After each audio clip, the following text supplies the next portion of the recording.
and welcome to a new episode of the Burning Question series by Fantasy Football Scout.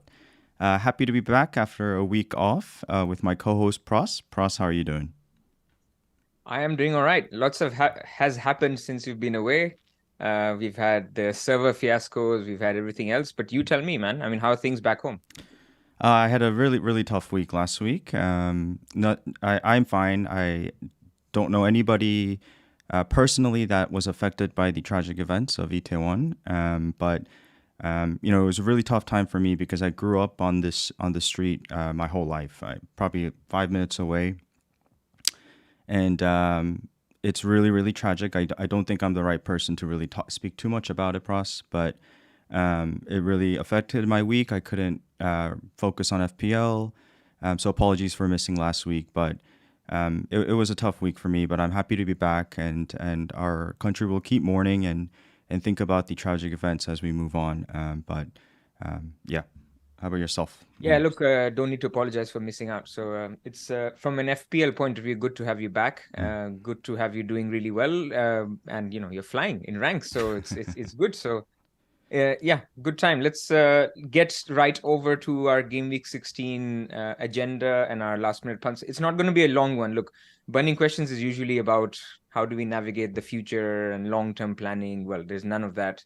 So yeah, we get into Game Week 16. But before we do that, shall I quickly give people this announcement that came from the Premier League? Yes, absolutely.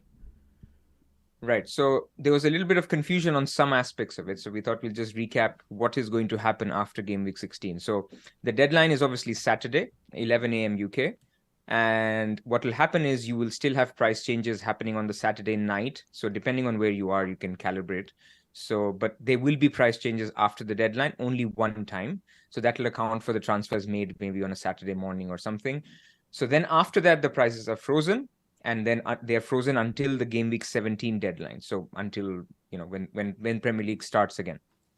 So you will have unlimited transfers during this period, which is basically same as a wild card, but it's not really the same as the wild card because you have to think of it like hits are 0 points. That's what this is. So you have unlimited transfers and they don't cost money. And why I'm saying that is because your total transfers will still count.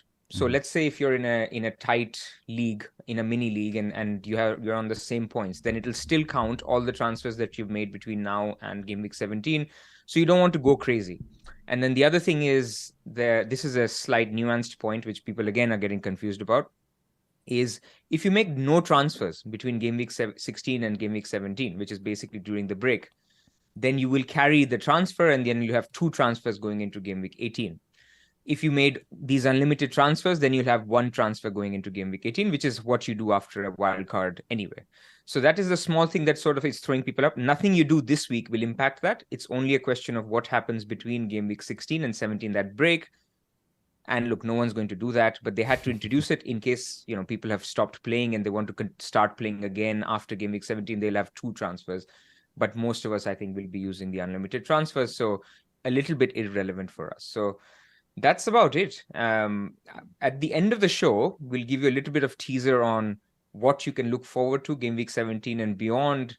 Just a very slight teaser on some blanks, doubles, and how the Carabao Cup will shape up in under 30 seconds. So don't worry, we're not going to go on a big rant.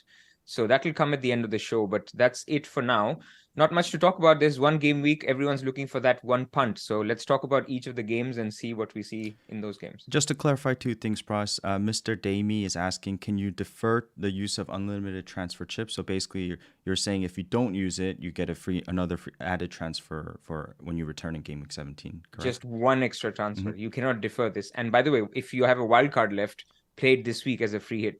Because you cannot play a wild card as well after the unlimited transfer. And exactly when does the price freeze happen? It happens the following morning after deadline? The price change that occurs after the deadline. So for the UK audience, that's 2:30 a.m. on a Sunday morning. For others, whatever that is. So basically think of it as the next price change after the deadline. That will still happen. Okay, awesome. So let's get into the fixtures. Again, I think it's going to be pretty short, pretty fun, and we can talk a lot about football. So I look forward to this punty game week, hence burning punts this week. I guess right off the bat, City versus Brentford. And the hot topic is this Holland issue. But before we get there, I'd like to know your fiasco last week. I was hurting for you when I saw your tweet as well as our group message. And yeah, it sucks because before you say anything, it's like we want a level playing field and we want everyone to really enjoy the game regardless of whether you're doing well or not, and it should be even for everybody. And I still everyone should agree that the deadline is, for example, half past an hour mark for a reason, and you should have until that time to make your changes. So please tell us what happened. I know you were on FPL Juice yesterday with a insanely funny story, but yeah. Well, look, it's happened now, and obviously at the time. So those who don't know, I wanted to do my transfers, and I had money. So I was one of the people who sold Haaland in game week 14, and I wanted to bring him back. But then if he was out, my transfer of taking him out was even more inspired because I didn't have to take a hit to get De Bruyne captain, which many people had to, like yourself, you had to. So it was all set up. I had money to go anywhere I wanted to get the captain. Ultimately, I couldn't go anywhere. And to compound on the misery, it was left on Mitrovic captain, and he didn't play, and it went as vice to Cancelo. So I'm over it. It's fine. Look, what it means is I lost about 15, 16 points to the field. It's disappointing, like you said, because we spend a lot of time on this game, right? And the basics should be there, which is basically have the deadline in place. Now, I don't care if the deadline is the 1 hour before the game, 1.5 hours at the kickoff, 3 hours before. I don't care. But whatever that is, and if you have a deadline, it should be sort of followed. So people plan for that. And I also don't buy the argument. Some people say, just forget about it. Why would you worry about the leaks? Just make your transfers. Well, if the option is available and if my competitors are doing that, then you're stupid not to do it yourself. So you will engage in it as long as the information is available. I mean, look at people who went KDB, Alvarez captain. They made a lot of points. So to say that you should just ignore anything and just not do anything, well, that's also not correct. So I think it's on the game to fix this. And it was disappointing. But look, I moved on very quickly. To be honest, it hurt me a lot more when I captained Salah in game week 9 instead of Haaland, because that was me. That was my decision, and I was disappointed. And then I was actually feeling bad for a few days. Why did I do that? In this case, what are you going to do? Yeah. I mean, I had the perfect move in game week 14. I took out Haaland, and now more people took out Haaland. They weren't doing that week because they had value tied up. So I was very happy in the position I was in, but it didn't work out. And it's 15 points that I won't have. And it's not great for myself. And like you said, even my competitors, because you don't want to win by 14 points knowing that, I lost 15 in this one silly episode. So it is what it is. But I tell you one thing, once things like these happen, it gives you a big picture of it's a game. It's fine. It lifts a little bit of weight off your shoulders as well. The second half of the season, I can be a little bit more free with my transfers. I don't have to worry about EO as much. So it's a different mindset, and I'm happy with that. So we move on. Yeah, I think my 2 cents here is that the people are saying, "Oh, why did you wait up to the deadline? Why are you waiting for a cheat sheet?" It's not. It's part of the game. It's like utilizing advantages to help your team. And like we are here, Pras, doing burning questions, and to all you lovely people in the chat as well. Like, you guys are listening to us because we love FPL. We fell in love with this. I fell in love with this game. It just made football viewing experience better, and yeah, maybe we're obsessed about it, but it's an outlet for me outside of the rigors and difficulties of life to really enjoy a game, and there's games within this game as well, and like, there's no need for toxic and negativity when stuff like this happens. It's just I feel for everybody who were affected, in a negative way from the service breaking down. I think Nick asked me what I think about when the kickoff should be. Personally, as someone living in Korea and having really late deadlines, it makes no difference whether it's earlier or later. It's still going to be a late deadline for me, but I would much rather prefer to have it at kickoff. And I think it'll also bring in more users and sort of global fan base. I really hope FPL grows outside of the main countries that it's played in. India, UK, I think Australia is very big too, US, but there's parts of East Asia, Southeast Asia that still can grow. I don't know, Latin America as well, or South America. So hopefully there's ways to globalize this game even more, but it's unfortunate what happened But as you said, we move on. We do indeed. Yeah. Also, I think your rank is a little messed up here, but so I'll switch it. But if you can start off with the City and Brentford game and your thoughts initially, Pras. Look, City Brentford. So first, the Carabao Cup yesterday, right? So Haaland got a full rest. Foden didn't start and didn't come on either. So he got, I don't want to call it a rest for Foden. KDB got a full rest. So you would think that Alvarez, Grealish, Mahrez all played 90 minutes. It was the shortest period, right? If you play on a Wednesday night and you have the early kickoff on Saturday, it's the shortest period you can have between the midweek and the weekend game. So for Man City, it is a short turnaround. You would expect that between Alvarez, Alvarez, Grealish, and Mahrez, a couple of them should miss out. So if you have Alvarez, he could play on the right. You could have Foden on the left. Haaland starts. You could have Foden still on the naughty step, and you get maybe Bernardo on the right, Alvarez. That's the consideration for Foden. I think for Haaland, it's something that we cannot predict. We just do not know what is happening in the background. It seems to me that he's fit. You know, if I was to sort of read the tea leaves, if he can play 30 minutes against Fulham, I don't think he would have come on against Fulham if he wasn't needed, but he was needed. He came on. But then would he be on the bench for a Carabao Cup game if he wasn't fit? Clearly was fit, and then he decided, let me just give him a rest. So my guess is because Haaland isn't in the World Cup either, he starts. Whether he gets 60 minutes, 70 minutes, that's anyone's guess. Also depends on the game state. Maybe if they're 2-0 up and halftime or 3-0 up, he even comes off. So that's, I think, on Haaland. Foden, I'm a believer that he will start. You don't want to sort of go in 10 days before the World Cup not having started a game. I think he's had his 3 benchings. He's had his naughty step. He didn't play the Carabao Cup. His competition, which is Grealish and Mahrez, played 90 minutes. I think he starts on the left and Haaland on top and Bernardo Silva on the right. That would be my guess for the team. Mm-hmm. What about you? Yeah, as a non-Haaland owner, I went to Alvarez and moved up Zaha to KDB, which ended up being a minus move, but it was the right move to make, I think, because I needed a captain and I wanted KDB.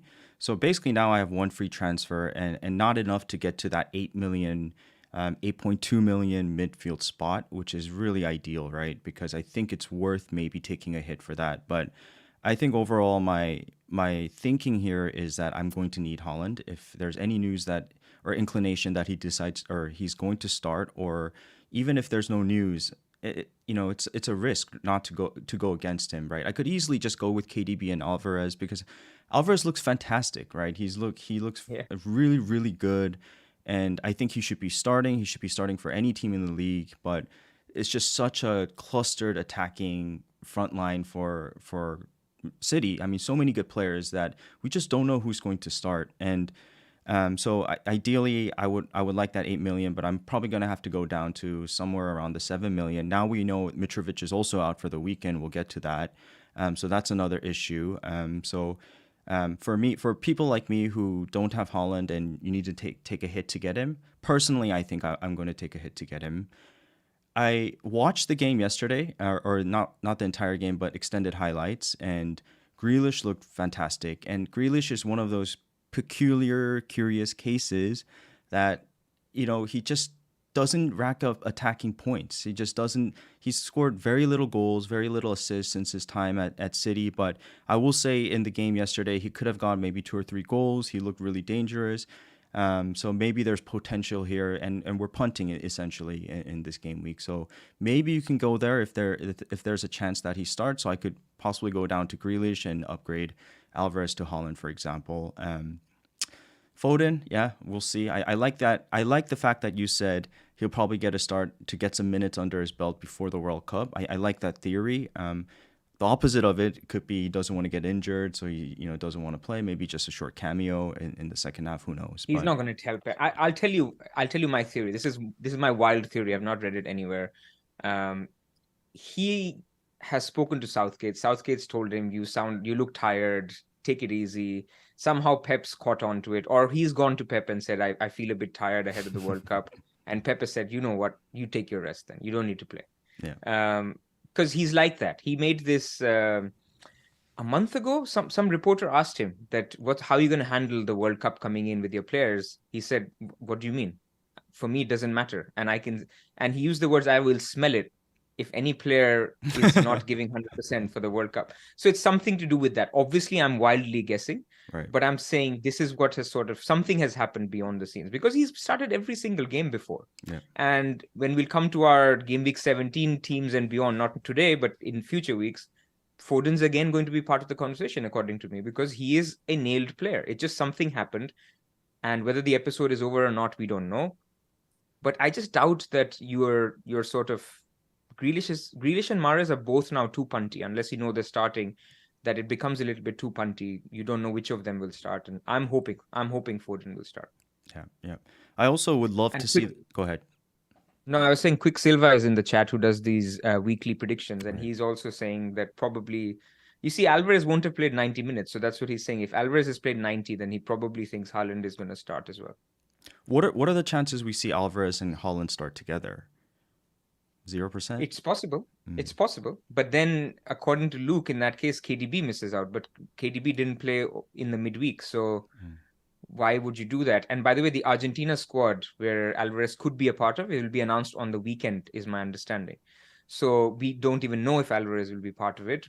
Maybe, maybe not. So again, Pep doesn't care about any of that. But look, there is a chance. There is a chance. So for people who are not on Haaland, you guys have to do what I had to go through last week, where the team news is crucial for you, right? I mean, for me, team news was crucial last week because I had nobody. I had no Haaland, no KDB to fall back on. I mean, some people who couldn't get into the website had default Haaland captain. They got 10 points. It was fine.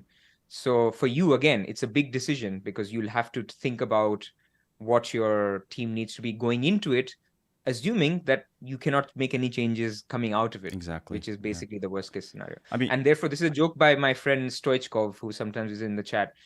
The new bus team is called the new server crash team. So basically, you need to have a server crash team ready, which is essentially, if you cannot do anything after the 1:10 deadline, or in this case, I think it's 10:30, when you will get some news and then you'll have 30 minutes to make transfers. You need to have a team that is ready. And on that note, I have captained Salah already, just from learning from your mistake. So not mistake, but incident. So we'll see how this server breakdown happens. I mean, it's out of our control, right? But I'm still gonna wait till the last minute and see what deadline news comes out, and try to make a transfer within like 10 seconds if possible. But we'll see. I'll tell you what I would do if I was in your case. I would captain Mitrovic, because we know he's definitely out, right? And vice captain Salah in this case. Okay. So that you know that if nothing happens, Mitro is anyway out, you get Salah captain.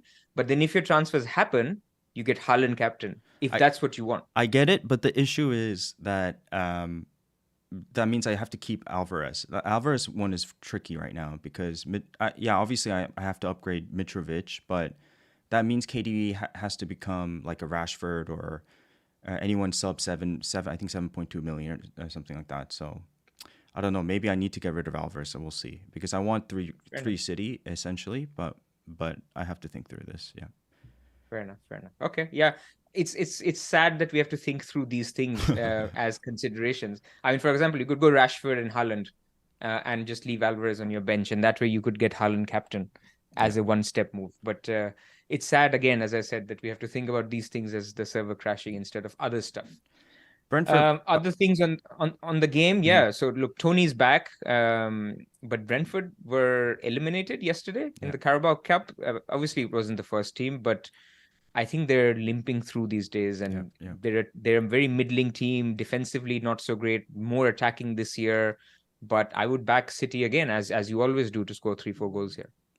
Yeah. Also, Brentford is noticeably worse away, so it's just a good fixture for City to tackle. And there's no one really you should punt on Brentford. Even Tony, not even in the picture or frame for me personally.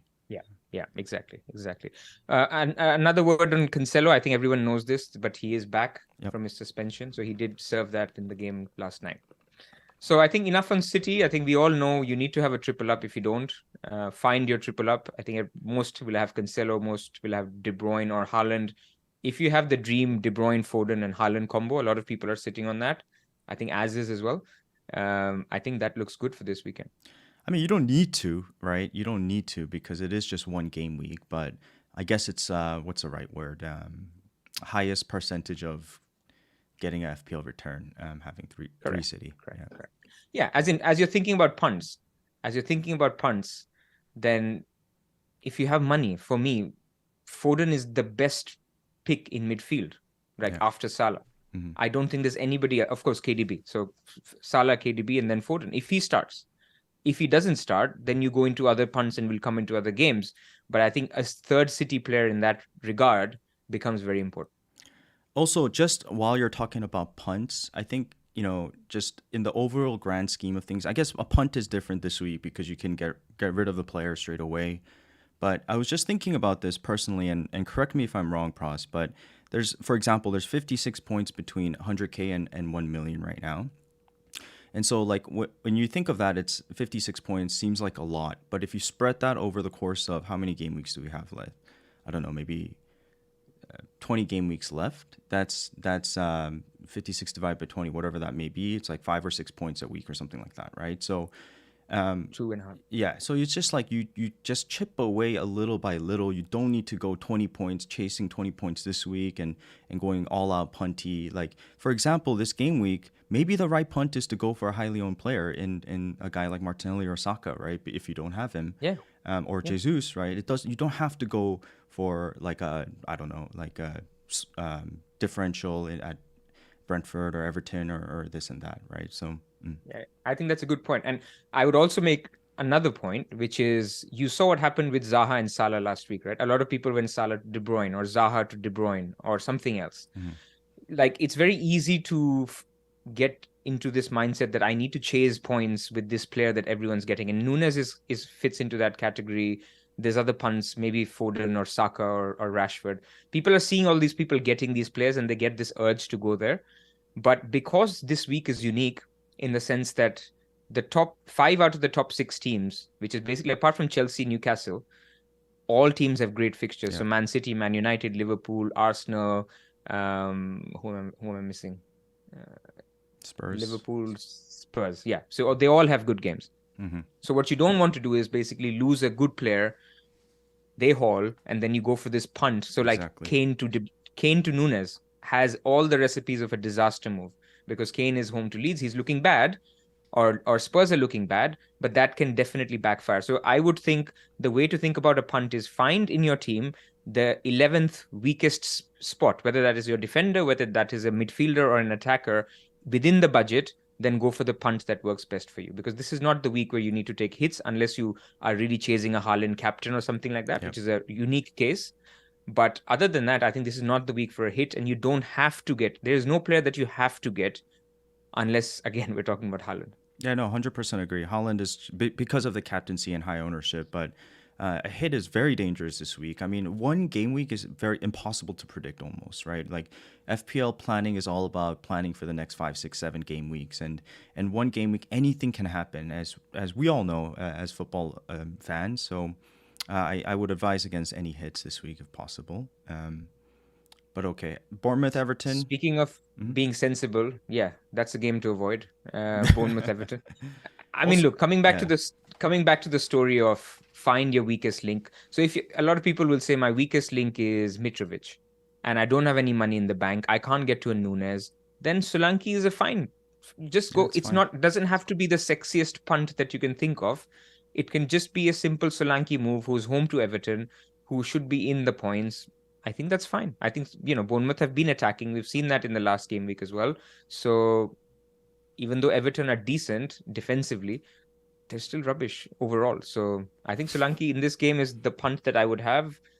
That's about it, right? Yeah, same. Solanke is the only option. DCL, another injury setback. I think it's a hamstring injury versus Leicester. So I mean, just FPL aside, I feel almost bad for Calvert-Lewin. He's just injured all the time. So, yeah. Yeah. By the way, I have one eye also on the England squad, which is about to be announced, and I'm seeing Maddison is in, Wilson is in. Amazing, so really. We will keep an eye on who else makes it. Wilson's in as well. Wilson sounds like Wilson is in. Yeah. I would like Tony to be in as well, but I don't think he's making it. Because just for the pens, man. I mean, you bring him on 119th minute and he will get you a pen scored. So, I mean, he's good otherwise too. But so for the World Cup, you're a huge just England fan, right? I have followed England. So this is a little bit of a dichotomy because I support India in the cricket and England in the football. One, because India don't play football, and two, because when I started watching football, which was in the 90s, early 90s, all of the best Man United players played for England. Scholes, Beckham, Sheringham a little bit later on, and then you had the Neville brothers. So I just sort of always supported England because that's where most of the Manchester United players were playing. And then when you get involved, you go through the highs and lows of the tournaments, the Beckham red card, the Rooney red card, and the Euro 96 where we lost to penalties against Germany. So I've followed the team throughout. So I've followed the pain now for 25 years of an England fan. So yeah, I support England. That's awesome. I also live in England, so I can do that. Give us your story with the. We're finally asking you this. Why is your profile picture on Twitter Gary Neville? Okay, so the practical answer, answer is I was playing when I was on Scout. We were playing this tournament, which was like this tournament we have now, which is the one that Greyhead runs, yeah. and Boris. There used to be smaller versions of that tournament, and I was a manager of one of the teams, and the team name was Neville Wears Prada instead of Devil Wears Prada. So I changed the profile picture to Neville, and that I had a great season. So it became lucky. And then when I moved to Twitter, I was like, I'll just use the Neville picture again. So that's how I ended up. But on a general point, I also picked Neville Wears Prada as a team name because I like Gary Neville as a player, as what he did for Man United. He never left. He was there as a youngster. He retired at the club. He was always the guy who didn't have the best talent, but worked the hardest. So there was other reasons why I liked seeing this face every day instead of, somebody else who I didn't like as much. Awesome. Good story. I think for me personally, obviously I'm cheering South Korea, but my hopes for our World Cup progress is very, very small. But I do really like cheering for great teams and England as well. So hopefully they do well this year. Okay. Conor Gallagher has made the England squad. Wow. That's wild. So do you have the list? Do you want to read out the list? Yeah, Pickford, Pope, Ramsdale. That's expected. Okay. Trent has made it. Well, that's because James is out. Connor Cody, Dyer, Maguire, Luke Shaw, John Stones, Trippier, Walker, Ben White. I think the defenders are expected. Then you have Bellingham, Conor Gallagher, Henderson, Mason Mount, Calvin Phillips, Declan Rice. Then attackers, you have Foden, Grealish, Kane, Maddison, Rashford, Saka, Sterling, Wilson. So Tony's not made it. Tony's not made it. Abraham has not made it. Ward-Prowse hasn't made it. There's no left backup for Luke Shaw unless Trippier moves there. No Chilwell Reese. So yeah. That's super sad. And why is Tomori? Is Tomori in there? Tomori's not in. No. Why is which is also a surprise. He's so good. Why is he not considered for England? Do you have any idea? I don't know. Yeah. No idea. Yeah. He's so good. Anyway, that's England. Let's move on. Let's move to Liverpool. Okay, let's go there. Yeah. So Liverpool, a lot of people are considering Darwin Nunez, and I think makes complete sense. I don't think there's anything wrong with Nunez if you can get to him easily. I think having a Salah and Nunez double up this week will be amazing. Southampton aren't without Hasenhuttl. They have appointed a new manager, but obviously he will not be in charge for this game. So I think it's as good as punts go if you can get to him. Yeah, no, I mean nothing else to say, but he's like the Mbumo of this year, right? Hitting the post here, left and right, crossbar left and right, but just so good every time you watch him play. I feel like he doesn't pass the ball, he doesn't care about, well, maybe not care, but he just doesn't seem to, put his head up, and his vision will get there eventually, but he's a shoot first, and we love that in FPL. So high XG and just a very attacking player for a Liverpool side that seems to kind of find a little bit of mojo back. So we'll see how they do this weekend. But I think if you can get to Darwin, it's a great punt. But remember, as you said, from Kane to Darwin, you wouldn't do because, again, unpredictable, and Kane has a good fixture as well. So I don't think many people will be able to get there, to be honest, Darwin. No, I think a lot will, because a lot have sold some Liverpool assets more recently, whether that's a defender, whether that's Salah. So money is floating around. Some people sold Haaland, and then they still have some money left. Even if they get Haaland back, I think Darwin will be very popular as a pick, because look, where are the problems right now? It's Mitrovic, Tony, Alvarez. So it's an attack. If you can get to a Nunez, I think, look, what we've shown in the chart here, by the way, for the listeners, is this spider comparison between Salah and Nunez. I mean, the guy is matching Salah pretty much on an XGI per 90 basis. He's creating more big chances. He's creating big chances. So we think of him as basically taking a lot of shots, but he's also creating very high XG chances. You saw the goal that Salah scored as the first one, laid it on a plate for him. Yep. If he does more of that, this tells me he's getting into the right positions because he's receiving the bigger chances and he's creating the bigger chances. So therefore, if the guy gets minutes, he's going to get FPL points. Whether that happens to be against Southampton in a 1-game week, no one can predict. But I think as a pick, it's a simple case of minutes. Give Darwin Nunez minutes and he will get FPL points. So I think if you can get to him, great pick. He has the best minutes per shot rate of any player who's made at least one start this season. So this guy just shoots on sight. And as I mentioned, he's playing for Liverpool. And the narrative with Liverpool has been that they're rubbish. They're not looking so great. And, results like the Forest one, the Leeds one do show towards that. But I think from an attacking perspective, if you look at the underlying numbers, Liverpool are a fantastic attacking side. They're better than Arsenal. So Nunez is an Arsenal mid or a Jesus price. So why not? Very interesting you say that because Mitrovic to Darwin is still about 2 million, right? So, or maybe a little less than that. But I don't think I didn't assume that a lot of people had that much money in the bank. But I guess if you can get there, it's a great punt.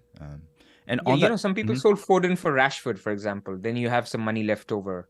Things like that have created, I think, a big move towards Nunez this week. Those who can get there. Yep. I just want to say a couple things on the matchup against Southampton, and these are some notes written through my good friend FPL Lost on Twitter. FPL Lost is one of the first guys I've communicated with on Twitter as well, and he's just a lovely chap and a huge Southampton fan. I mean, like to the core, right? And just a couple notes from him is they appointed a new coach in Nathan Jones last night, and he thinks that he's a good matchup with Southampton. Very defensive-minded manager, but also very aggressive on the counter and sort of high-pressing team or high-pressing manager. He has no top league experience and very low possession at Luton. Hopefully I'm pronouncing that right. Luton, sorry. It's north of London. Yeah, and he says in an interview, he said that he's trying to find an identity for Southampton, not forcing it. So basically discovering a style for them. Brings discipline, hard work, defending, aggressive counters, this and that. How does this affect the Liverpool game? Pretty much no effect, right? Because he has 48 hours since the appointment. It's going to take time for him to get into the flow, but he'll likely play a back five, so he'll sit back. And the only thing I'll say is there's going to be some energy and trying to prove a point to the new manager, and maybe the new manager will also try to go out and nick a tie or make an impressive start, but. All that brushed aside, it's a little bit more unpredictable this game, but in the end, it's still a great fixture for Liverpool, and one I think Liverpool will probably win by 2 or 3 goals. Yeah. You see Aston Villa, right? They were managerless. One game they won 4-0, the other game they lost 4-1 or something, right? Yeah. Before Unai Emery came. So it's very hard to predict how teams behave when there's no manager. So I would be cautious. Don't get the narrative. I mean, I think this is a game anyway Liverpool should win. New manager, no new manager. Hasenhüttl still being there. It's a game they should win quite comfortably.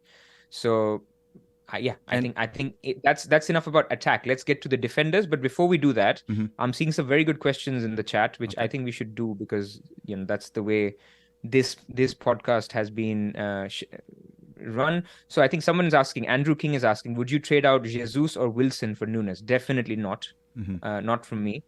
Because while Nunez is good, I think Jesus and Wilson both have good fixtures as well. Even though Wilson is playing Chelsea at home, I think that's a good fixture. We'll come to Chelsea when we get to their fixture for game week 16.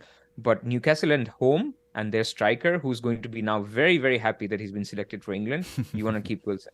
So, and the Eddie Howe's press conference today, he's confirmed that he's available for the game and looks fit. So to the extent you can trust Eddie Howe, Wilson looks good to go. And I think my views on Jesus are, I own Jesus. There's absolutely no way I'm selling him away to Wolves.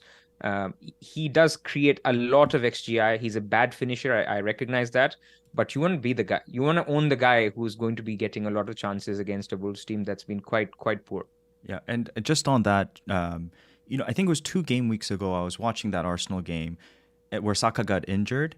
Jesus could have had like 20, 30 points. He was Man, just even unbelievably unlucky for us Jesus owners. So frustrating because like wait, you easiest own Jesus one-on-one too? chances. Yeah, I was Jesus.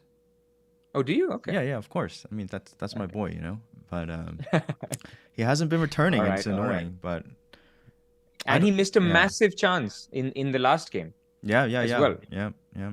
So anyway, it's frustrating owning Jesus, but it's also nice when you look at the numbers at the end of the game.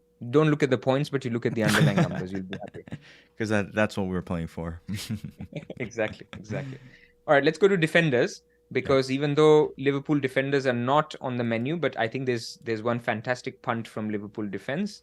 It's not Trent Alexander-Arnold, it's actually Robertson. And the reason for that is if you look at the new way Liverpool has been playing, which is the 4-4-2 formation, you basically have the left-sided fullback bombing forward a lot more than the right-sided fullback, which is Trent. Now, that could be just a case of the opposition attacking Trent's side a lot more, so that means Trent has to sit back a lot more, and Robertson can be more forward running. Mm-hmm. But if you look at the heat map, and what we're showing here is on the left-hand side, you see Robertson. On the right-hand side, you see Trent. You see Robertson is a lot more further advanced. He's getting a lot more penalty area touches if we can look closely into the map. And then you have to, if you go to the next chart, if you can, Andy, Mm-hmm. you look at the chances created. And this is basically how they've created the assists in the recent games.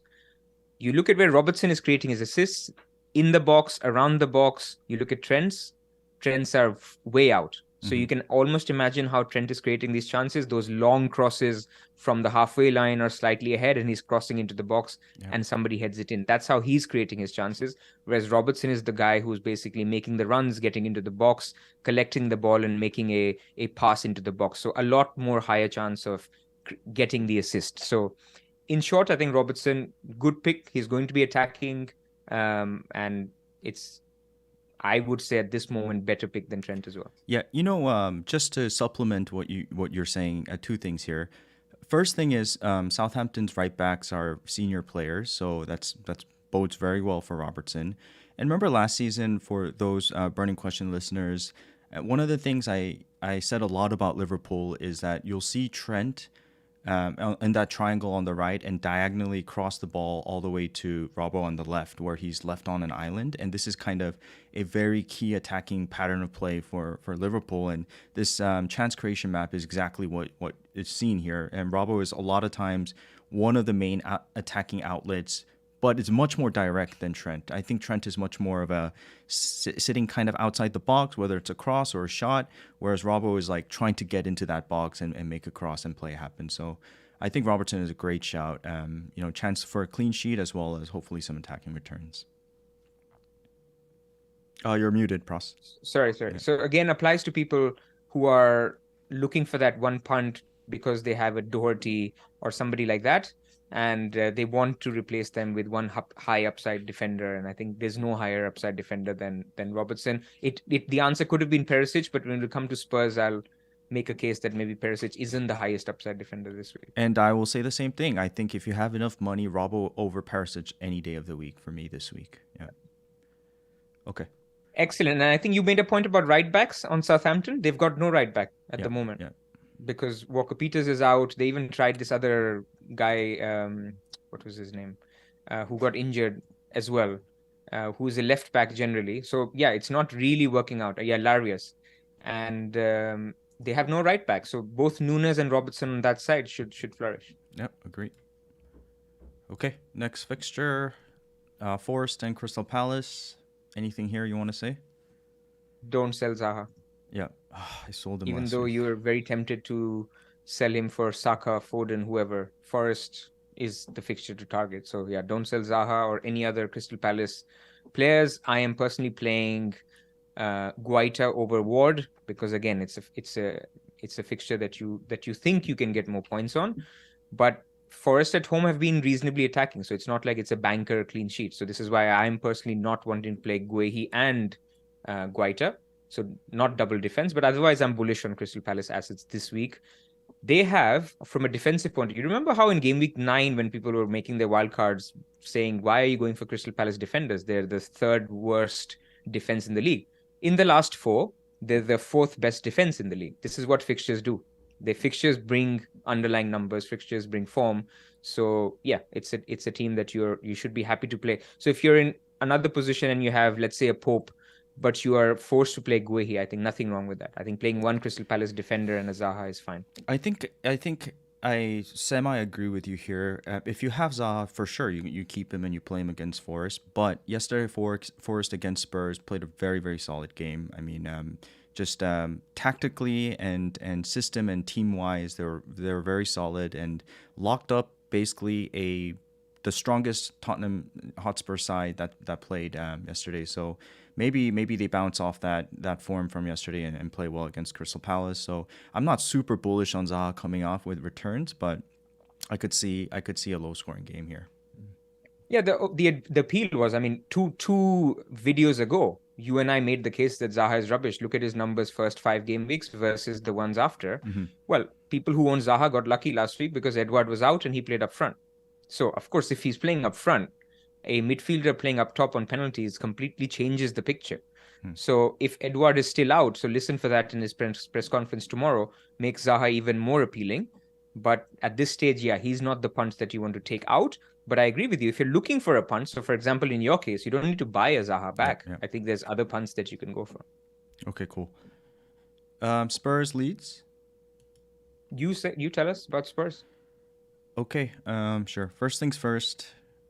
You shared this with me, Pras. Sessegnon is out for Saturday against Leeds. Is this correct? Not confirmed. Not confirmed. So what happened yesterday was, in the game, Spurs had already made 5 substitutions, and then he was holding his hamstring, or he was limping, but he had to play the whole game. And so there is widespread fan opinion, and in fact, people, I think Matt Law, who covers Spurs for the Athletic, I mean, even he tweeted that I think it's not. Sorry, Alistair Gold also tweeted that he's it's not looking good. He's limping, and the short of it is that he's likely not going to start, which means Perisic is going to play left wing back, which means Perisic is not going to play in the top 2, which was the main appeal of Perisic from the last game where he did play as an attacker. I mean, that's stuff of dreams. If your defender is playing up top alongside Kane, then you end up with 1 point. That's FPL.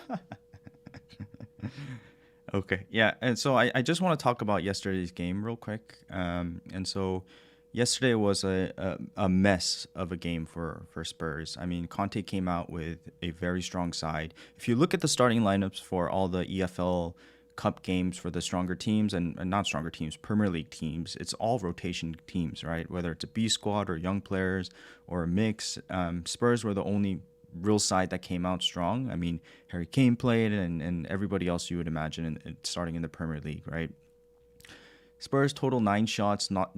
Forest had 14. Spurs had 2 on target. Forest had 8 on target.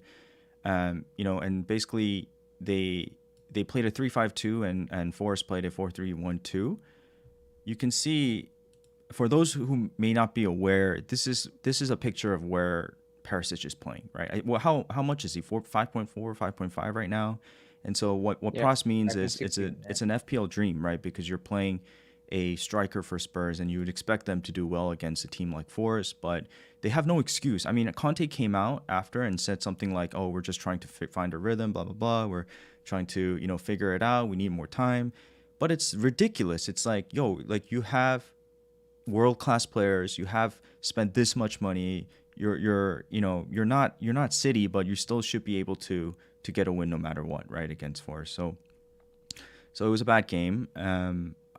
Just to talk about it a little bit, what I saw was, Skip came back into the fold, and basically there's no chance creation happening at Spurs, right? They have Son and Kane and 2 goal scorers and 2 guys who have good combination, but that's never been enough. That's not going to be enough. And even if they play 3-5-2 or 5 at the back, there's nobody that's able to support those 2 players up top and create from the middle. So Doherty and Skip were really bad from the right, and Højbjerg and Sessegnon were also really bad from the left, unable to create. And you saw like Skip and Højbjerg move high up the pitch, as high as you see in this picture here.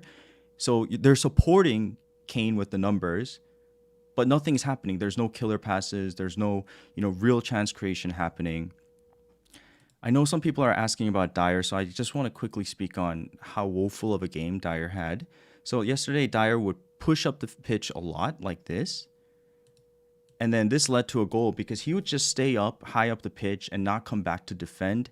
And that created a hole for Lingard. So if you feel crazy punty, you could go for a guy like Lingard maybe. But, they just got completely, dominated on the counter by a team like Forest. All of this is said because I want to emphasize the importance of Kulusevski. And, when you think of Spurs, you have goals and assists in Son and Kane, but Kulu leads in all other important sort of under the radar like statistic categories, right? Kulusevski is very impressive for chance creation for his team, right? Assists per 90 are in the 99th percentile of all forwards in the top 5 leagues. XA is in the 77th percentile. Shot creating actions is highest for Spurs. Successful passes inside the 18-yard box is number 1 for Spurs as well. Shots on target per volume is also second after Son. So basically, Kulusevski is as important as Son and Kane. So to wrap this around, I'm not feeling great about this Leeds game. I think they're going to be tired, right? They just played their best team. Leeds are kind of like having some groove right now. I think they had a massive comeback win this last weekend, and if there's anybody I want to go for in this team, I think it is Kulusevski, but I don't know what his status is in regards to starting. I think it's a little bit iffy because he did come off the bench again, so he's just sort of coming back from injury. If Perisic is pulled out to the wide, I would avoid him, to be honest. If he plays up top in the top 2, even then it's not the most convincing thing because this Spurs team is just not creating enough on the attacking position. Yeah. Yeah, but look, okay, slightly more positive from me. What I'm going to say is they're not creating because they don't have Kulusevski. So if you're going to pick Kulusevski, then by definition, they will be creating. Because look, there's only 2 players, all of 2022, that have more than 10 assists in the Premier League in 2022. It's De Bruyne and Kulusevski. So the guy is a chance creator. Yeah. He creates chances for Son and for Kane. So I think in this case, I would say it's a clear case of if you think Kulusevski is starting, and I think he is, I think he's a good pick. And I think also Richarlison on the other side, he's been selected for Brazil, so he'll want to start and make a case for that he's fit and he's coming back. So I think he will also make an appearance. So I can definitely see a Richarlison on the left, Kane and a Kulusevski type front 3 with Perisic as the left wing back. Yeah, no, I'm very bullish on Kulusevski. I think he's a great pick, but again, it's the Spurs team doesn't fill me with confidence. Also, a good point on FPL Zaha asking about Doherty. I have Doherty in my team. He played a bad game. He got pulled off. What do you suggest as a Doherty non-owner for us owners to do? Because all we're gonna get is a Paul O'Keefe kind of predicted lineup. He's not gonna play. I mean, Emerson didn't play this game, and Doherty wasn't anything great. Yeah. So it's going to be Emerson again. Make your peace with it. It was a bad pick. He played the 2 games you wanted him to play. No, I don't think it's bad as such. But I mean, you remember that time? It was game week 11 and 12 where you really needed a player to play 2 games in a row, especially for the blank. He played. Yeah. The fact that he got 6 points, he could have got more. And then in the second game against Man United, they were completely rubbish. It is what it is. So you went for the punt. It didn't work out. Doesn't mean it was bad or you shouldn't do it in the future. But yeah, Doherty's not going to play. No. I think at the time it made sense. But looking back on it, I think I should have picked a little bit of a safer pick because essentially my team defensive lineup is always set in Trippier and Cancelo. And I've been having to start Zuma week in and week out. And West Ham just not keeping clean sheets. I know he had a haul in between, but... So I think having that 4th option, moving forward into the second half of the season, especially with that 4th slot, I don't want to get too punty because I need to rotate that 3rd and 4th slot unless, for example, I go 3 premiums in the defense. So something, lesson learned for me personally, but we'll see. Okay, next game. Yeah, I don't think I have anything else on Spurs. Okay, West Ham, There are a Leicester. few questions, by the way. I'm just trying to read while you go to the next game. Okay. Isaac is asking, isn't Richarlison back? Kulu, yeah, we talked about that. I think both will start this game. There's a question on Wilson. We'll get to him when we get to Newcastle. Um, yeah, Konate we didn't talk about, by the way. I like John's shout. So if you wanted to go Doherty to someone, I'm personally looking at White because I think Arsenal are better for a clean sheet. But again, if you're really strapped, White is 4.6. If you wanted 4.5, then I think Konate is a good shout as well. Isn't Konate 4.5? I don't know his price, but I like the shout. Yeah. I think clean sheet for Liverpool is on the cards for sure. Konate is 4.8, unfortunately. I think then, unless you're tripled up on Arsenal, you just go White. Yep. Okay. There's questions about Mitro and stuff. We'll get to that, and then maybe we can do a Q&A at the end, guys. Yeah, sure. Okay, so West Ham, Leicester. Couple notes for me. I think Ben Rama possibly he got pulled off in the last game after his goal, but Moyes was saying he was carrying sort of a knee injury and sort of for safety and this and that, and then he came off the bench I think yesterday. So he's a very streaky player, so maybe there's a fun differential there you could go for, but Bowen is probably the most sensible from West Ham. Skamaka maybe you could go there as well. Leicester very interesting, right? Because Vardy also started last night. Barnes also started last night, so maybe you can go there even. But what's the status with Madison? Madison's good to go for the weekend because he wasn't in the squad yesterday. Well, he's just rested. Just rested. Okay. Yeah, he's good to go. Okay. He's good to go. See, a lot of these things, Wilson, Madison, the players who are not in the first 11, who are on the periphery, they will want to play. Yeah, I like that. I like in that Game Week thinking. 16. They will want to play, score a brace, and say, okay, I'm coming into the World Cup on form. Yeah. So I don't think they're going to go tell their manager, oh, I'm in the World Cup. I'm not in the first 11, but I need a rest. I don't think that will be the right mindset. So I think players like Madison, Wilson, the narrative is hot. Yeah, and I love that Southgate is taking Wilson to the World Cup. Like, this guy is a goal machine playing for one of the best teams in the league at this season, and he recognizes the form. So it's nice to see him at the World Cup. I hope he does well. We'll see how he does, but he probably won't play, right, because of Kane. But we'll see. The tournament is a long journey, and I think we need to stop thinking of tournaments as 11 players only. So you need players who can play if a player has a niggle or you need a goal and you're behind. So I think Wilson fits that bill better. Yeah. And I myself was guilty of this thinking of, oh, Tony should have been better because he's better at pens. Because I have felt the heartache of England going out on penalties for years and years and years. So I feel like if you take somebody like a Tony, who's probably the best penalty taker in the Premier League, even better than Kane, I would say, why would you not take him and sub him on the 119th minute and get that one pen always scored? But I guess there's bigger things to think about on how you change the game. And I think Wilson is the better striker from that perspective. It's very wild that you think you value penalties that much. Maybe it is part of the England DNA that you've seen over tournament plays. We are rubbish at penalties. That's what it is. Yeah. And we always go out on penalties, even though we've got a good team. It's Argentina 98, Euro 96, even the Euros we lost to Italy last year on penalties. Most heartbreaks that I can think of in the memory as an England fan are penalty shootouts. So maybe that's what it is. Jabulani is asking, is Son fit for the last game week? No, he's not. He yesterday came out with an Instagram post that he'll be back for the World Cup, but he'll have that, that kind of spider mask thing going on, and he's not going to be at his full fitness for the World Cup. So it's a big bummer for us. Even with a fully fit Son, our chances in the World Cup of getting to the round of 16 is slim, but now with his injury, it's got to affect his status in play, but we'll see. Yeah. Okay. So yeah, Leicester, West Ham, there we go. Newcastle, Chelsea. I think if you own Bowen, just finishing up on that game. If you own Bowen, if you own Madison, I think they're all fair shouts. But because these two teams are, I would say, 8th to 10th best teams in the league, or 8th to 12th, so it's a difficult game to call. West Ham have been reasonably poor. Last game they were rubbish. So you just don't know what West Ham turns up. And so therefore, and Leicester are improving. So it's a difficult game to call. So therefore, if you're looking for a punt, then why would you go for a game that is difficult to call?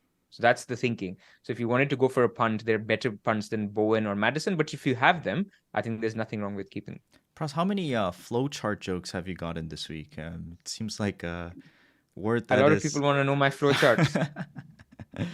It's because my so there's a podcast called FPL Juice, by the way. If you haven't checked it out, check it out. It's a live in studio thing. And I went there Tuesday night, which is day before yesterday, and I talked about my flow chart and what I had planned, and of course nothing worked out. So that's the joke. Yes, my flow chart is ready again for game week 16. When I come to Bus Team, I'll talk you through my flow chart. We got to get an actual picture of your flowchart once game week 7 commences.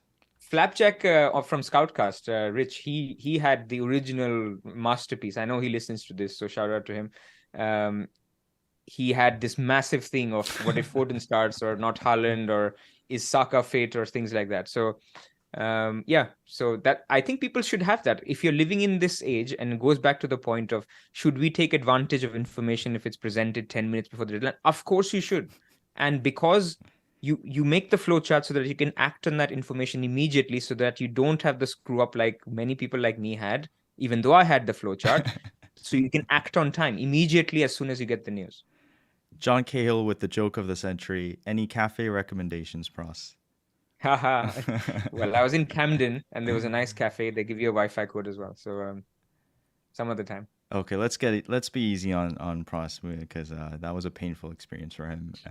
But okay, Newcastle, Chelsea, another very hard one to predict. But I think one of the points you made earlier is if you have Wilson, for example, or Almiron and the defensive assets in Newcastle, I'm pretty confident going into this game. I mean, now we have to look at Newcastle as a team possibly level par with guys like teams like Chelsea. If anything, better this season, right? So they look good. They're in form. Trippier, clean sheet machine. I even consider bringing in Wilson. If there's one move I would make, I would possibly go, for example, Mitrovic to Wilson. I don't fear this Chelsea defense at the moment. I mean, they don't have their best wing backs. They also Over Nunez. I can't get to Nunez in one transfer. If you can, of course you go Nunez, right?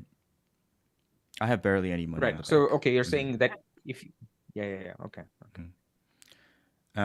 Okay. So Newcastle are good, man. What can I say? I mean, they're good. all their assets are good. Yeah. And also shout out to you, Pras, because you started saying this narrative from like midway through last season. Once Eddie Howe came in and they got all the money and this and that, you kept saying Newcastle is a good team, and this season is proof of your statement, right? They're such Well, a good not team. mine. It's underlying data. Underlying data was coming through that Eddie Howe is a good manager. He didn't need an Isak signing or a big signing like a Chris Wood, or even though he doesn't start. He's a good manager. He used to be a good manager at Bournemouth as well. What he's done differently at Newcastle is he used to be a great attacking manager. Mm-hmm. And that's the harder part, by the way. You have the Sam Allardyces and the Steve Bruces of this world who basically shut down shop. And that's also a difficult skill. So I'm not bringing them down too much. Mm-hmm. But the harder skill is to play attacking football with mediocre teams. And that's what Eddie Howe did really well when he was at Bournemouth. His players used to be FPL darlings even then. Stanislas was a hero in FPL at some point. Wilson when he was at Bournemouth, Fraser when he was at Bournemouth. Fraser. So these players have been FPL golds in the past. So Eddie Howe players are good attacking assets. The difference is this year there's also a great defensive performance. So they're good defensively too. Yep, nice. Okay. One thing before we move, mm-hmm. A lot of people have no problems in their team. Absolutely zero problems. They like their starting 10. But they have Pope. And I think there's merit if you wanted to go Pope to Ramsdale, if you have absolutely nothing else wrong in your team, because I don't think people will have Pope on game week 17. So there could be a worry that I have value tied up in Pope. Well, that's not going to mean anything if you're going to take Pope out in game week 17 anyway. So for people who are thinking about it and have nothing else to do, it's a last game week. They want some upside. It's very low upside because Newcastle could keep a clean sheet. But I think Arsenal are slightly more nailed on for a clean sheet this week. So I don't hate that move. Yeah, fair. Totally fair. And I can't believe it, but we're already past an hour. Sometimes we present stuff and sometimes we're in conversation mode, and when you're in conversation mode, time flies. So let's quickly get through this and then do the teams, and then let's do a longer Q&A if possible, Pras. So Sure. Wolves and Arsenal. Wolves still a mess. Lopetegui, bad pronunciation again. Still hasn't come into the team yet, and they were really bad system wise. There's just a lot of gaps between the midfield and the attacking line, and so I think it's another great game for Arsenal to attack. So as a Jesus Saka owner, I'm very happy. White makes perfect sense, and even like for me, if I'm going to downgrade, let's say KDB in order to fund a move for example, Mitrovic to Holland, I could go easily to Martinelli because Martinelli might not be the sexy punt that we're looking for, but in his own right, he's a fantastic player and a fantastic punt. Oh, absolutely. It's just high. He's just highly owned. That's all it is. So I think this Arsenal, Jesus too. Like, how excited are we owning him going into every game week? Saka, when he got injured, he would have been on a monster haul that game. I feel very confident about Arsenal. And yesterday, in the EFL Cup, Nketiah played a good game, but it was basically their younger and B squad that played. So fully rested as well are key FPL assets for Arsenal. Correct. Apart from Saliba, I think the whole team got a rest. Jesus came on for a while, for a little bit, but I agree with you. Second best team at the moment in the league, defensively and attacking wise. Attacking maybe third best team in the league, but defensively second best. I would say game week 17 onwards, we'll all have 3 Newcastle, 3 Arsenal, 3 Man City. And the fun of the game will be whether you double in attack or you double in defense, both at Newcastle and at Arsenal. So I think for this particular game week, I think go for the attacking output if you can, get your second or third attacker. If you can't, I would say Saka is equally good to Foden as a punt this week in midfield. I know we've talked about strikers, but in midfield, because both have great upside and Saka has the additional point of penalties potentially. So yeah, all great picks, I think. I mean, Arsenal couldn't go wrong. You could easily argue Saka is a better player, a better option than Foden this game week as well. I feel like I could easily argue that. So just very confident on Arsenal assets. I mean, they just look really good this season. Yeah, and these are the 2 boys that will bring England the World Cup. Saka on the right, Foden on the left. Awesome. Okay, let's get to the last 2. Brighton, Villa. Brighton on 3 wins in a row. One fun shout out. I mean, I know Trossard is the one you go for, but there's a Japanese guy called Mitoma who has looked really good. 2 goals in 2 games, and he's coming into a own. It's good to see another Asian player in the Premier League, and fun shout here. He just seems to find a little bit of form. So we'll see how this guy sort of evolves in the Premier Brighton League. look great, man. I mean, they look great. Yeah. I was at the Arsenal game yesterday, Arsenal Brighton. Even though it was B teams and largely, the team is working really nicely. It's almost like he's taken all the things that Potter have taught Brighton, and he's basically taken his way of playing and sort of merged the 2 things, and the output is very nice. So it's good to see them being very. Their counter press is even better than what it was under Potter. It's almost like a Klopp level type counter press. So they're energetic, which they already were with Potter, and they've taken this high press. They've taken the quick passing, and the Zerbi ball is something to remember. It's legit. Yeah, agreed. It's something to have on game week 17 as we think about it. I'm sorry, I forget the name, but someone up in the chat earlier asked, should they start Dunk or Dyer? And for me personally, I would start Dunk. I think Leeds will get a goal against Spurs. So how about yourself? Who would you pick between the 2?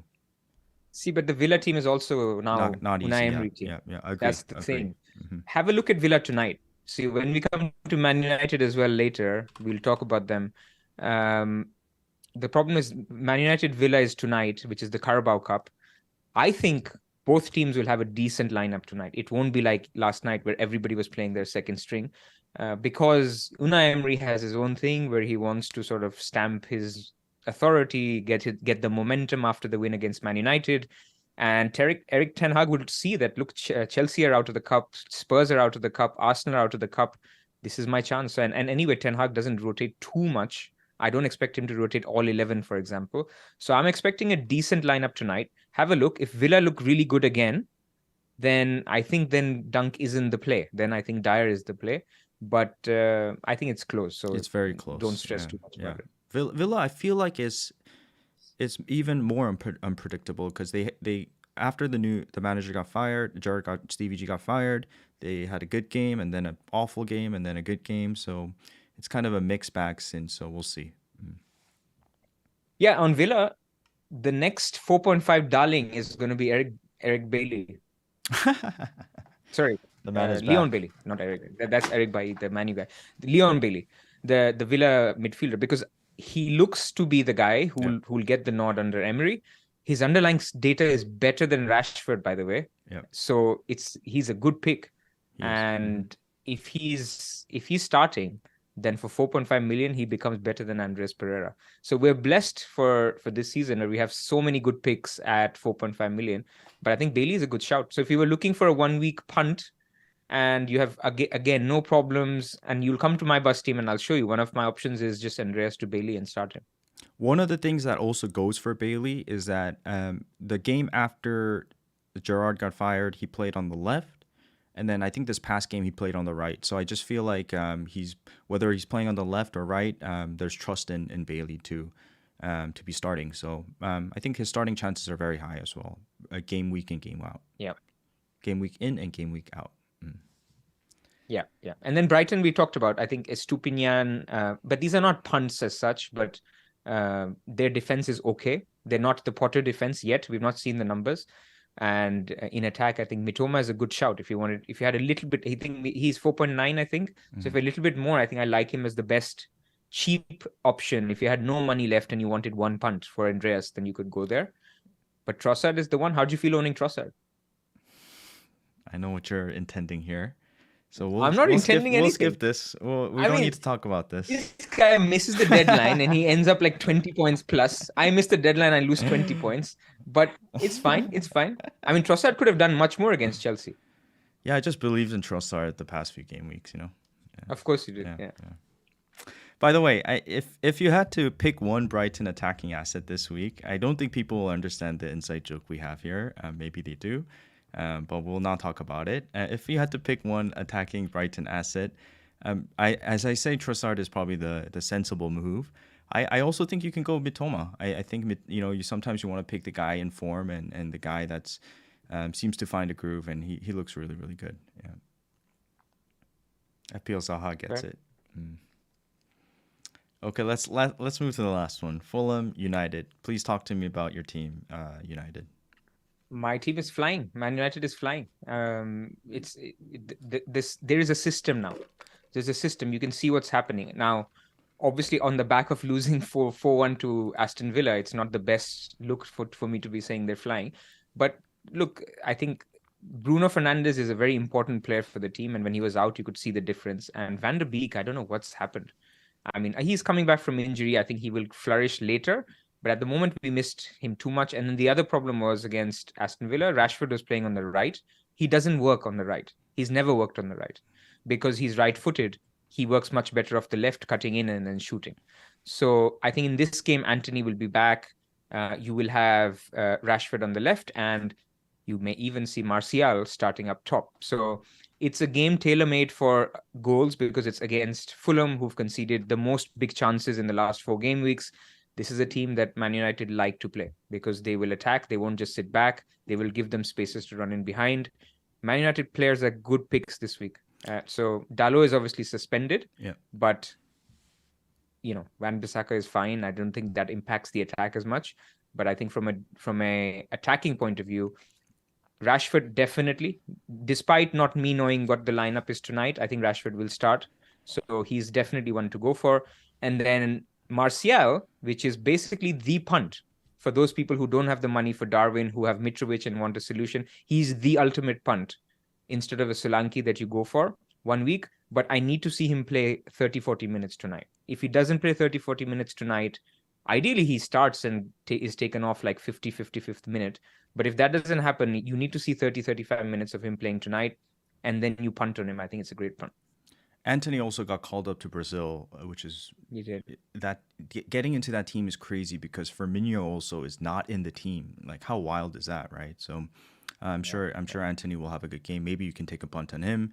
But a question for you is, I see a lot of people talking about Martial as a good punt, but hasn't Cristiano been starting recently? What are the chances that Ronaldo starts over Martial? You have to think of the story. You tell Ronaldo, look, man, you're 38. Your World Cup is starting. Take a rest. Whenever he started, it's not been great. So the story is, it's all sort of the stars are aligning where Ten Hag goes, you take a rest. Martial is not playing the World Cup anyway. He's not been picked for France. So let me give some minutes to Martial. You go prepare for your Portugal thing. I'm going to let Martial play this game. That's the punt. So that's the Got punt it. you're hoping for. Of course, it's possible that Ronaldo starts and Martial only gets 30 minutes, but most United fans have a sneaky feeling that Martial is going to start. Got Or it. it's Rashford up top, and then you have Sancho and Anthony. So that's also possible, or Elanga. So there are options, but I think if Martial is fit, he may get some minutes. Okay.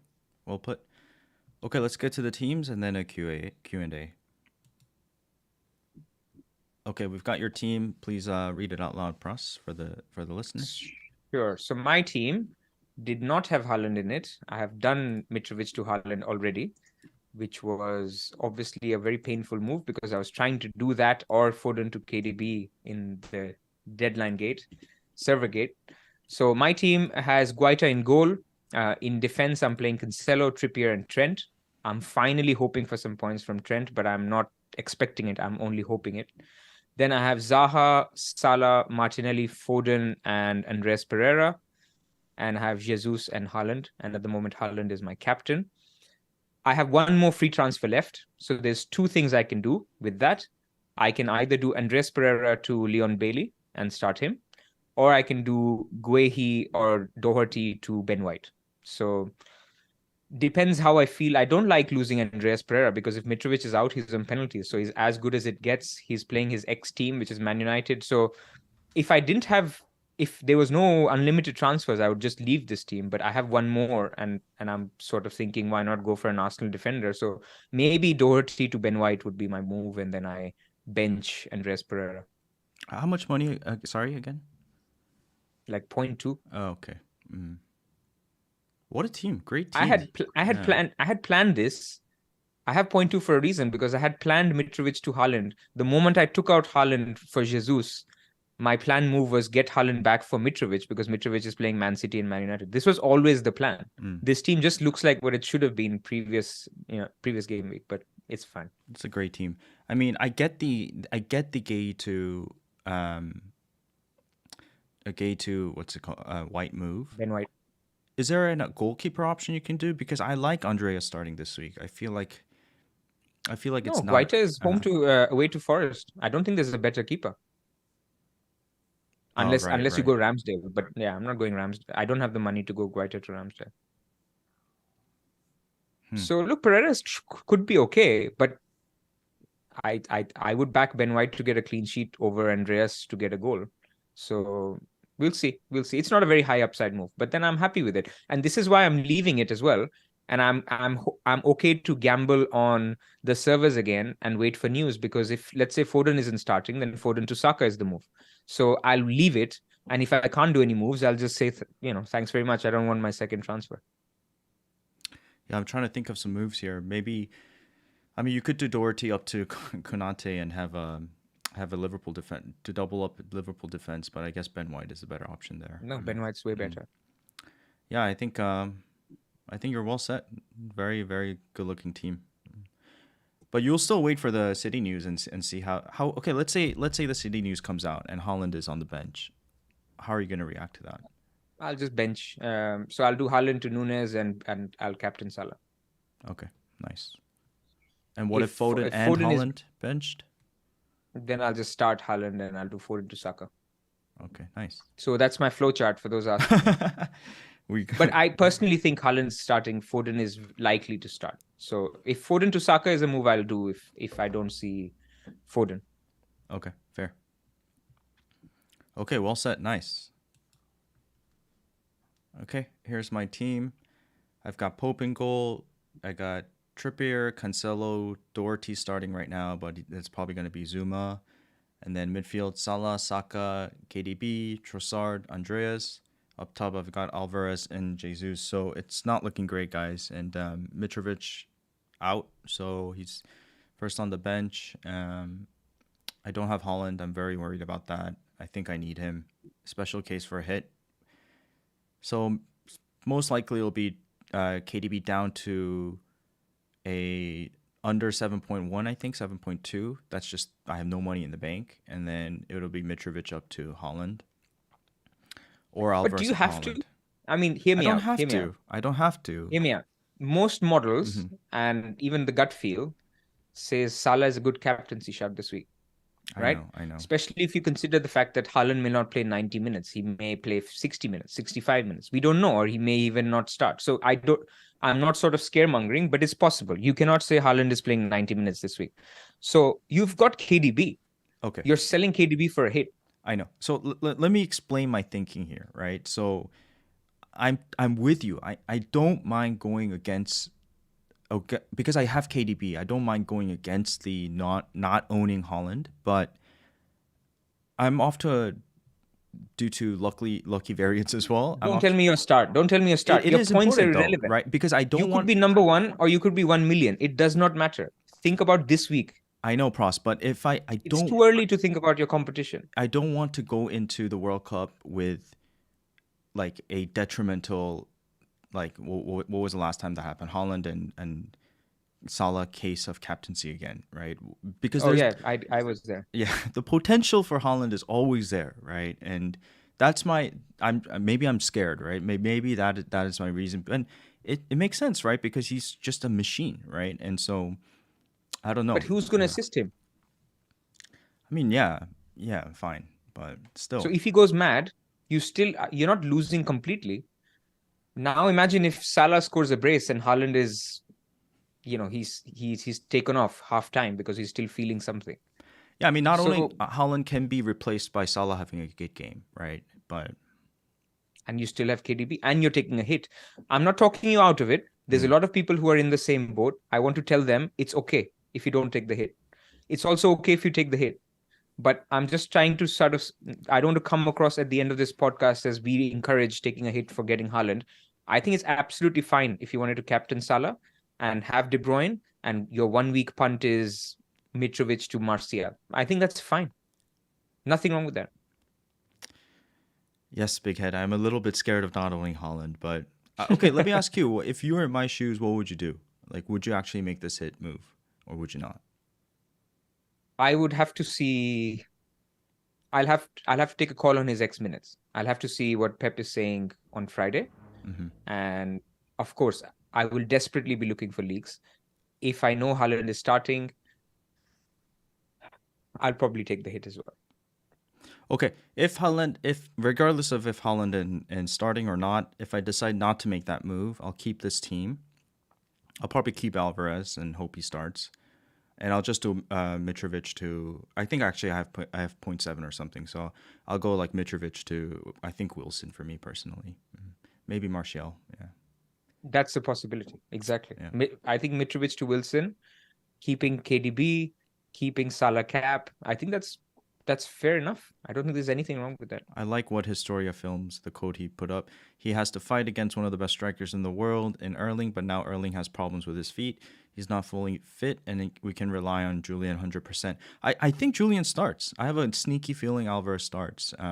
He would have to push Grealish and Foden aside. Grealish also had a good game, and Pep probably wants to give him more minutes, but it's just impossible to predict. But Alvarez has been so good. I mean, four starts in 12 days is a lot, but he's also, as Pep said, like 15 years old, so he has Five starts in a row. 5 starts in a row. We'll see. Look, I mean, we're done guessing. They're the early kickoff again. We will get some news. Whether you can act upon it or not is complete potluck. So we'll see. Yeah. Deechin says, what about Mitro to Holland, Cancelo to White? I don't think that's enough money for me to do it. Okay. Okay, Q&A. One more. What about Wilson? Mm-hmm. Sorry, Mitro. I mean, you'll have to take a hit, which is not ideal, but you could do Mitro and Alvarez to Nunez and Solanke. No, you have already Solanke, right? I don't have Solanke. I have So that's Jesus an and option. Saka. That's why I have barely any money, and Trossard as So well. can you do Mitrovic and Alvarez to Nunez and Saka? So Nunez and Solanke? No, I don't think. I'll probably be short. I think I'll probably be like Okay. 0.34 short. Yeah. Okay. Okay. Yeah, but Look, I I think agree with you guys. Like, I don't want to take a hit this week. The chances of me making up that hit is so slim. I just hate the idea of. I'm also not playing against ownership. It's just that potential in Holland is so dangerous. Is a point I'm trying to make. Yeah. yeah, look, it's fair. I think it's everyone's individual call on how they perceive risk and how they want to go. All I'm saying is you don't need to think about where you are ranked. Your Fine. risk perception can be different anyway. So I get it, man. It's not easy watching. I have not owned Haaland for the last 2 weeks. It's not been easy. Yeah. So The thing I'll fair say enough if is that's I'm your not. problem. It's not about the position I'm in. It's about the damage that can be caused if Holland goes off, and so I don't want to go into the World Cup with that lingering above me. Yeah. All right, let's do some Q&A then. Or actually, while we're doing Q&A, Okay. should I do my Game Week 17 and beyond preview? Actually, we'll do it in the end. Let's do some Q&A first. Okay. So someone's asking me, why do you have Andreas ahead of Guehi in your team? Well, the thing is, Andreas is on penalties if Mitrovic is not starting. So I like Andreas as a pick, and I've already got Guaita in goal, so I don't want to double up on Palace defense. But ultimately, I think I'll have neither, and I'll have Ben White starting. Jabulani asks, Pras, what do you think about Roberto Firmino? Nah. We don't even know if he'll start. He should start. They should do Firmino behind Darwin and Salah. But then Okay. in this formation, Darwin and Salah are creating each other's chances and scoring each other's goals. Firmino is less involved. He's almost a midfielder. Yeah. Khalid asks TA or Robertson for Game Week 16, and please do check out our Liverpool section from before. And we both, I think, agree that Robertson is a good punt for this game week. Guys, also, please do hit the like button and subscribe if you haven't subscribed to FF Scout. It really helps us get out there, and much appreciated. So there's a question on the Game Week 16 transfer cannot be rolled to Game Week 18. Yeah, of course not. So Game Week 16, if you don't use up your transfers, it's gone. Think of Game Week 17 as a week. Don't think of it as a big block. It's just imagine Game Week 17 was next week, and if you rolled a transfer, you would have 2 transfer for Game Week 17. What are you going to do with 2 when you can have unlimited? So no point rolling it. George says, will you sell Foden and Wilson illness? Definitely not. I wait for, I guess, Foden news, but for a hit, definitely not. No, definitely not. I think Wilson, Zaha are good picks. You don't have to sell them. Wilson to Nunez, I don't like. Zaha to Foden or Saka, I don't like. Just keep them. Yeah, I agree. Wilson's a great pick this week. Not great, but good pick. Dalo replacement, if you really have to, I mean, I would say get upside in another spot and play whoever, even if it's Neko Williams instead of Dalo. But if you really want to, then in my case, I'm going for Ben White. I was looking at Sessegnon, but he doesn't look fit. I think Cresswell is a good shout as well from West Ham. So those are, I think, the budget options in that price bracket. Yep. Sonaldo, what will you do with Doherty? Just keep him. I'm going to start Zuma. Unless there's like some confident news that he starts, but we probably won't get anything. Shar right, out for one. Gabriel or Robbo. Wow, you can get to Robbo from Shar? Definitely Robbo. Definitely Robbo. Yeah. I mean, Gabriel is attacking. People got 15 points off of him, but he's not Robertson. You can't predict when he'll score the header. Nick asks, will you guys be playing World Cup Fantasy? I won't. I don't think Pras is. We're trying to enjoy football, take a break, and unfortunately, this will be our last stream before, and then we'll return after the World Cup. I mean, we definitely won't do content. I can't promise if I'll play the game or not. Last time in the Euros, I didn't play, right? Until the last day. And then I see everyone sharing their teams. And, I actually, the reason I play it is because I get to learn about some players who I have no idea about, to be honest, very honest admission, because most of our knowledge is so heavily based on Premier League that I like sometimes to know who's Theo Hernandez, like when I played 4 years ago, when he was just up and coming. players like that who are up and coming good players, and when you play the fantasy game, you're a little bit more interested, and also it makes the tournament more interesting, I Yeah. think. Yeah, Pras, I agree with you.